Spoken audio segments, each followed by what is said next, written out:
दोस्तों 36 घंटे के अंदर अंदर ही मार्कोस कमांडो ने 3 सफल ऑपरेशन को अंजाम दिया है और इन तीनों ही सफल ऑपरेशन के बाद से अब दुनिया भर के देशों ने मार्कोस कमांडो का लोहा मानना शुरू कर दिया है। और इस वीडियो के एंड में हम अमेरिका के रिएक्शन के बारे में भी जानेंगे।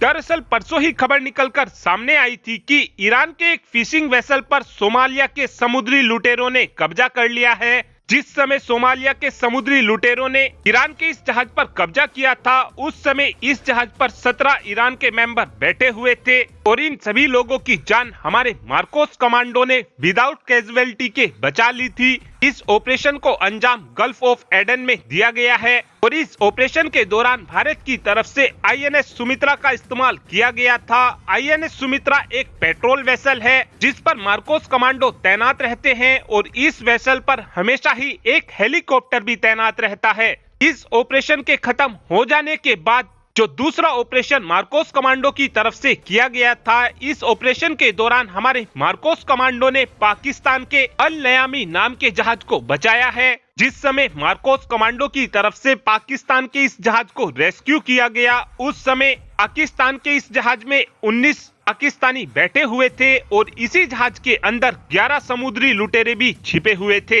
और जैसे ही हमारे मार्कोस कमांडो हरकत में आए, उसके कुछ ही मिनटों बाद हमारे मार्कोस कमांडो ने सोमालिया के इन समुद्री लुटेरों को कुछ ही मिनटों में घुटने टेकने के लिए मजबूर कर दिया और सोमालिया के इन समुद्री लुटेरों ने मार्कोस कमांडो के सामने सरेंडर कर दिया था। लेकिन यहाँ पर आपके मन में सवाल ये जरूर आ रहा होगा कि यार ईरान तो हमारा दोस्त है, हमने इसलिए ईरान की जान बचा ली, लेकिन पाकिस्तान तो हमारा दुश्मन है, तो हमने पाकिस्तानियों की जान को क्यों बचाया है? दरअसल इस बात के पीछे कारण यह है कि इंटरनेशनल वाटर में जब भी कोई देश आपसे मदद मांगता है तो आपको मदद के लिए जाना ही पड़ता है। हालांकि भारत चाहता तो पाकिस्तान के इस जहाज को रेस्क्यू करने से मना भी कर सकता था, लेकिन भारत ने दुश्मनी को एक तरफ रखा और पाकिस्तान के इस जहाज को बचाना पहले समझा। इस ऑपरेशन के कुछ ही घंटों बाद भारत की तरफ से तीसरे ऑपरेशन को भी अंजाम दिया गया और इस बार के ऑपरेशन में सोमालिया के समुद्री लुटेरों ने श्रीलंका के एक फिशिंग बोट को निशाना बनाया था। जिस समय सोमालिया के समुद्री लुटेरों ने श्रीलंका के इस जहाज पर कब्जा किया था, उस समय श्रीलंका के इस जहाज में 6 मेंबर बैठे हुए थे और केवल 3 ही समुद्री लुटेरों ने श्रीलंका के इस जहाज को पकड़ लिया था। इन सभी लोगों की जान को भी बचा लिया गया है। इस ऑपरेशन के दौरान भारत ने आईएनएस शारदा को कोची से रवाना किया था। साथ में आईएनएस शारदा के साथ में सी गार्डियन ड्रोन को भी भेजा गया था।